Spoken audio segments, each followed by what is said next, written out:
Hello everyone, welcome back to my channel. आज हम video में डिस्कस करेंगे यूनिफॉर्म सिविल कोड के बारे में। आप लोगों ने पढ़ा होगा किस तरह से उत्तराखंड में यूनिफॉर्म सिविल कोड लागू हुआ, लेकिन आप लोग शायद अनजान होंगे उसके प्रोविजंस, उसके एडवांटेजेस, उसके डिसएडवांटेजेस और उत्तराखंड में जो वो इम्प्लीमेंट हुआ उसके क्या प्रोविजंस रहे हैं। तो आज हम वीडियो में इसको डिटेल में डिस्कस करेंगे। आगे बढ़ते हैं। सबसे पहले कुछ बेसिक नॉलेज के बारे में। यूनिफॉर्म सिविल कोड जो हमारे कॉन्स्टिट्यूशन के आर्टिकल 44 में मेंशन है, जो डीपीएसपी यानी कि directive principles of state policy के अंतर्गत आता है। अब जो डीपीएसपीज होते हैं वो किसी भी तरीके से इन्फोर्सिएबल या जस्टिसेबल नहीं होते हैं। जिस प्रकार हमारे फंडामेंटल राइट्स होते हैं, समझिए कि फंडामेंटल राइट्स जो है हमारे, अगर उनके ऊपर कोई भी थ्रेट आता है यानी कि हमारे ब्रीच किए जाते हैं, तो हम सुप्रीम कोर्ट में जा सकते हैं, बोल सकते हैं कि भाई हमारा जो फंडामेंटल राइट है वो ब्रीच हुआ है। लेकिन ये केस डीपीएसपी के साथ नहीं है। यहाँ पर क्या होता है कि ये जस्टिसेबल नहीं होते हैं कि आप कोर्ट में जाकर के नहीं बोल सकते हैं कि ये हमारा ब्रीच हुआ, इसको लागू कराइए। ये इन्फोर्सिएबल भी नहीं होते हैं। अगर आपको मानना है मानिए, नहीं मानना है नहीं मानिए। अब ये इसमें क्यों डाले गए कि यूसीसी जैसा इतना इंपॉर्टेंट कानून डीपीएसपी में ही क्यों डाला गया। अब उस टाइम पे जब ये कॉन्स्टिट्यूशन बनाया गया था तो लोगों की अलग वो थी, अलग थिंकिंग थी, अलग धाराएं थी। तो तब उस टाइम हमने पार्टीशन देखा था।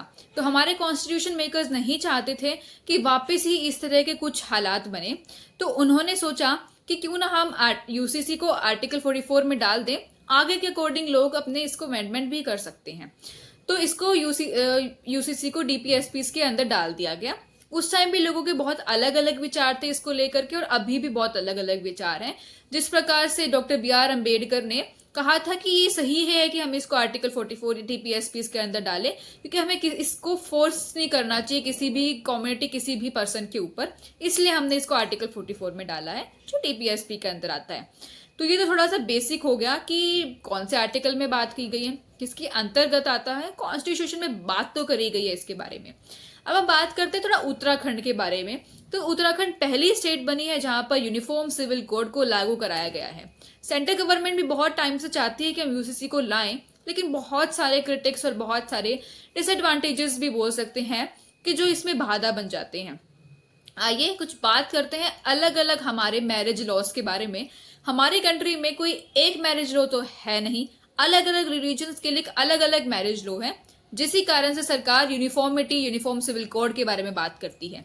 सबसे पहला हिंदू मैरिज एक्ट 1955, जो मेजरली हिंदू, सिख, जैन और बुद्धिज्म के ऊपर ही लागू होता है, यानी कि इन्हीं मेजर रिलीजन्स को ये कवर करता है। मुस्लिम, क्रिश्चियंस को ये या इंटर रिलीजन मैरिजेस को ये कवर नहीं करता है। इसके अंतर्गत क्या होता है कि अगर कोई भी जो पर्सन है वो एक से ज्यादा शादियां नहीं कर सकता है हमारे हिंदू मैरिज एक्ट के अकॉर्डिंग। बात करें मुस्लिम्स के लिए तो उनका मुस्लिम पर्सनल लॉ है, जिसको शरीयत कह के बुलाया जाता है, तो 1937 का है, वो मेजरली मुस्लिम्स के लिए ही है। और बात करें क्रिश्चियंस के लिए, जो वो है इंडियन डाइवोर्स एक्ट 1869, जो क्रिश्चियंस के ऊपर लागू होता है। आगे बात करें इंटर रिलीजन मैरिजेस के लिए, वो स्पेशल मैरिज एक्ट होता है जो इंटर रिलीजन मैरिजेस को कवर करता है। तो इस प्रकार से कुछ 4 मेजर डिविजन्स हैं हमारे मैरिज लॉज के। हम बात करें यूनिफॉर्मिटी की, यानी कि सभी लोगों के लिए मैरिजेस, ये पर्सनल लॉ, फैमिली लॉ से रिलेटेड एक ही कानून आ जाए तो कैसा होगा। सबसे पहले कुछ प्रोविजंस की बात करते हैं कि इसमें क्या क्या चीजें होती हैं। बात करते हैं उत्तराखंड से। उत्तराखंड में जो उन्होंने लागू किया है इसे, यानी कि अभी अभी जो वो पार्लियामेंट से पास हुआ है, हाल ही में लागू हो जाएगा, उसके अंदर क्या मेजर प्रोविजंस है। सबसे पहले उसने बैन किया है इदादत, हलाला और ट्रिपल तलाक को। ट्रिपल तलाक यानी कि अगर आपके शोहर आपको 3 बार तलाक तलाक तलाक बोल देते हैं तो उसी टाइम डाइवोर्स हो जाता है। इसको वहां बैन किया गया है। हलाला को बैन किया गया है और इदादत को भी बैन किया गया है। हलाला का सिंपल सा मीनिंग है, अगर आपकी ट्रिपल तलाक के थ्रू आपका डाइवोर्स हो गया है बट स्टिल वो दोनों रीयूनाइट होना चाहते हैं, तो सबसे पहले वो ऐसे ही वापस से रीयूनाइट नहीं हो सकते हैं। एक वुमेन को पहले दूसरे बहन से शादी करनी पड़ती है और नेक्स्ट डे ही डाइवोर्स देना पड़ता है उस आदमी को, फिर वो अपने एक्स हस्बैंड से वापस शादी करके वो वापस से रिलेशन में आ सकते हैं। तो ये होता है हलाला। तो इनको बैन किया गया है। चाइल्ड मैरिज, पॉलीगैमी, बायगैमी, इनको भी बैन किया गया है। जो चीज यूनिफॉर्म रखी गई है वो है मैरिज एज। मेन के लिए 21 और फीमेल के लिए 18। ये बारे में हमको पता है कि मैरिज एज क्या है, तो ये यूनिफॉर्म कर दी गई है हर रिलीजन्स के लिए, सबके लिए, सभी कम्युनिटीज के लिए ये चीज एक यूनिफॉर्म हो गई है उत्तराखंड के अंदर। बात करें लिव इन रिलेशनशिप्स के बारे में, आप लोगों ने इसके बारे में जरूर सुना होगा क्योंकि ये चीजें बहुत ज्यादा न्यूज में थी लिव इन रिलेशनशिप से रिलेटेड। तो अगर आपको लिव इन रिलेशनशिप में रहना है तो 1 मंथ के अंदर अंदर आपको रजिस्ट्रेशन कराना पड़ेगा। और अगर आप ये लिव इन रिलेशनशिप में रह रहे थे लेकिन अब अलग हो गए हैं तो वो भी आपको बताना पड़ेगा। और अगर आप ये 1 मंथ के अंदर अंदर रजिस्ट्रेशन नहीं कराते हैं तो आपको पेनल्टी हो सकती है और 3 मंथ्स तक की जेल हो सकती है। कोई भी एक चीज यानी कि या फिर दोनों चीज ही आपके लिए हो सकती हैं। तो ये वाला मेन प्रोविजन लाए गए हैं। और अगर जो एज क्राइटेरिया है लिव इन रिलेशनशिप का वो पूरा नहीं हो रहा है तो आपके पेरेंट्स को बताया जैसे कि 21 ईयर्स ओल्ड तक का होना चाहिए, नहीं तो आपके पेरेंट्स को भी इत्तला किया जाएगा इसके बारे में। ये थे कुछ प्रोविजंस। और एक और मेजर प्रोविजन है कि जैसे कि अलग अलग कम्युनिटीज के अंदर शादी को, मैरिज को अलग अलग नाम दे करके पुकारा जाता है, जैसे कि निकाह, तो वो सब कुछ अलाउड है, आप उसको बुला सकते हैं इस तरीके से। तो ये हो गए उत्तराखंड के कुछ प्रोविजंस। बात करते हैं इसके कुछ एडवांटेजेस और डिसएडवांटेजेस के बारे में। बात करें एडवांटेजेस के बारे में तो इतने सारे लॉज है हमारे पास, कोर्ट के ऊपर भी ज्यादा बर्डन होता है, तो ऑफ कोर्स कोर्ट के ऊपर से थोड़ा बर्डन तो कम होगा ही। इवन कोर्ट ने भी बहुत सारे केसेस के अंदर इसके बारे में बात करी है, जैसे कि शाहबानू केस, जिसके अंदर जो शाहबानू जी थी उनके हस्बैंड ने उनको ट्रिपल तलाक के थ्रू तलाक दिया था और वो कोई भी मेंटेनेंस नहीं देना चाहते थे उनको, और ये था 40 ईयर्स आफ्टर द मैरिज। तो ये वाला था। लेकिन तो शाहबानू जी ने केस फाइल किया, सुप्रीम कोर्ट ने उनके ही फेवर में अपनी सुनवाई की थी, जैसे कि या फिर शाह मुदगल केस। तो इस तरह से काफी केसेस हैं जिनके अंदर सुप्रीम कोर्ट ने भी इसके बारे में बात करी है। वापिस आते हैं एडवांटेजेस के ऊपर।